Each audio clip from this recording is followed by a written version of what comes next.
Laissez nos enfants tranquilles. Vous avez évoqué ce qu'a dit Gabriel Attal ce matin. Il était en déplacement avec Gérald Darmanin pour se rendre auprès de la communauté. Écoutez le reportage de Simon Guillain.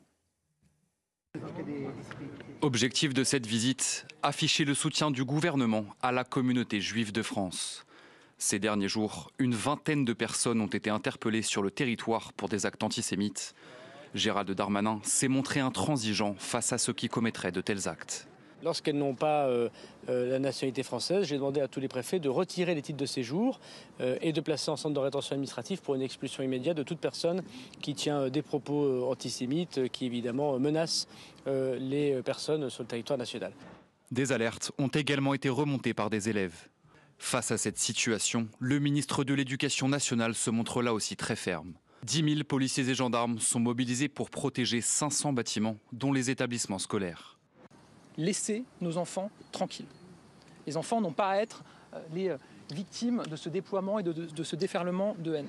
L'école doit rester un sanctuaire. L'école doit être un rempart face à la haine. Des équipes mobiles sont actuellement en place dans les rectorats. Plus de 500 personnes sont en capacité d'intervenir en cas de signalement ou d'incident.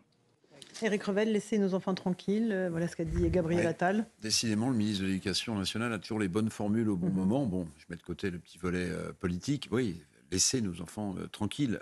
Laissez même les communautés vivre en paix dans une République française. On peut toujours rêver, qui serait plus soudée, qui serait moins fracturée. Mais deux petits mots, si vous le permettez. Rachel rappelait à juste titre le discours des Mureaux. Emmanuel Macron nous a habitués à des grands discours. Mais moi, je l'ai métamorphosé de président de la République à président des constats. Il va parler demain soir à la télé. Voilà, il va sans doute faire un constat sur lequel on va tous être d'accord.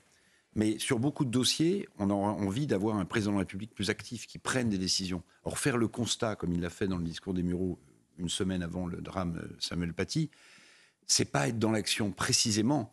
Et dans la situation dans laquelle nous nous trouvons aujourd'hui, avec ce que vous soulignez à juste titre tout à l'heure, c'est-à-dire le risque peut-être d'un embrasement, et pour l'instant, Tsahal n'est pas rentré dans Gaza. On a besoin d'un président de la République qui ne soit pas dans les constats, mais qui soit plus dans l'action. Et puis un mot sur Gérard Larcher, parce que ça, je le gardais pour la fin. Avec gourmandise, on a été trop faible. C'est que derrière la bonhomie du président du Sénat se cachait donc une grande naïveté politique. Parce que ce qu'il a dit là, mais attendez, Louis Alliot, mais a 1000 fois raison.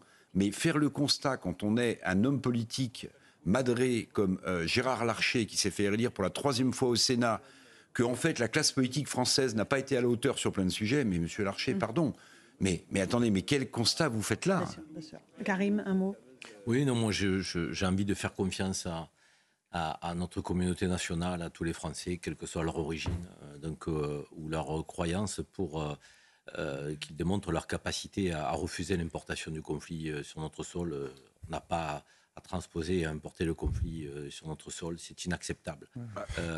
Et effectivement, tous les fous furieux qui seraient tentés de le faire, il faut être hyper intransigeant, très réactif avec eux. Mais vous savez, dans notre pays, on ne le dit pas assez, parce que c'est vrai qu'on parle souvent des mauvaises nouvelles, mais il y a des communautés qui vivent ensemble, il y a un dialogue interreligieux, il y a des Français qui partagent des valeurs communes, qui continueront de le faire, même s'ils ne sont pas d'accord, même s'il y a des désaccords politiques. C'est pas ça le sujet, on est en démocratie. Mais il y a des centaines d'écoles aujourd'hui, on ne peut pas enseigner la Shoah. C'est ça la triste réalité. Il y a des centaines d'écoles aujourd'hui, on traite de salfeuge, c'est devenu aujourd'hui l'insulte la plus courante. Il y a des départements entiers de France où pas un seul juif ne peut aller à l'école publique, parce que c'est plus possible. Donc aujourd'hui, ils sont déjà partis, où ils se cachent. Et donc aujourd'hui, il y a une constatation. Donc, la France des bisounours, c'est terminé. C'est eux ou nous. C'est-à-dire, vous êtes en train de me dire que ça se passe bien nulle part. Heureusement que ça se passe bien. Des départements entiers. Mais non, mais pourquoi vous êtes toujours pas à l'école? Pourquoi vous êtes toujours à l'excès? Non, parce que vous êtes à l'excès. Non. Je trouve que tout ce qui est excessif est insignifiant. Parce que vous dressez un tableau qui est un tableau qui donne l'impression que les Juifs de France ne peuvent plus vivre en France. Mais c'est la vérité. Mais c'est pas vrai. C'est ce que j'ai dit. Mais c'est pas vrai. Mais je ne partage pas cet avis. Alors, Geoffroy Lejeune, pas tous en même temps, parce que sinon on n'y comprend plus rien. Il y a des choses inacceptables, mais dire que les Juifs de France ne peuvent pas vivre en France, je ne suis pas d'accord. Je suis pas d'accord. Premièrement, il y a plus d'actes antisémites que d'autres formes de racisme. Premièrement. Deuxièmement, en Seine-Saint-Denis, il n'y a plus beaucoup de juifs. À Trappes, il en reste une personne. C'est le dernier. Il y a eu un reportage sur lui il y a quelques années dans Paris Match, je crois, qui racontait la vie du dernier juif de Trappes, en fait. Un seul. Avant, il y avait une communauté. Mais j'y crois pas, moi, ce que tu dis.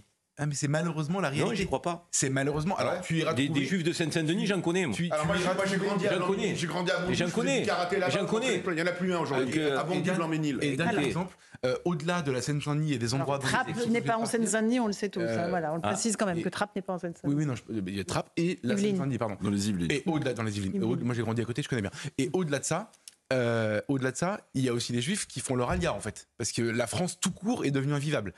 Ensuite, on a tous en tête les scènes après le Bataclan. Je suis désolé, moi, je ne supporte plus ce constat de ça peut bien se passer, etc. Après le Bataclan, après Charlie Hebdo, moi, j'habitais à côté d'une synagogue, il y avait Vigipirates, des militaires armés devant les synagogues. Pour les protéger de quoi? Pour les protéger de qui? De fous furieux qui peuvent passer à l'acte. Non. Mais évidemment qu'il y en a. Non. Évidemment qu'il faut prévenir. Alors, de qui De qui, je crois Mais Quand on reçoit, quand les facultés françaises sont en des train de... milliers de gens complètement tarés, des islamistes, des fondamentalistes, etc., qui sont partout. C'est pas Ok, juste- allez, dernier mot Dans là-dessus. les universités françaises, on reçoit aujourd'hui des terroristes du FPLP et de façon ouverte et publique. Et la ministre n'a même pas interdit, contrairement à ce qu'elle m'avait promis. Là, c'était la semaine dernière à Lyon. Il faut ouvrir un tout petit peu les yeux. Allez,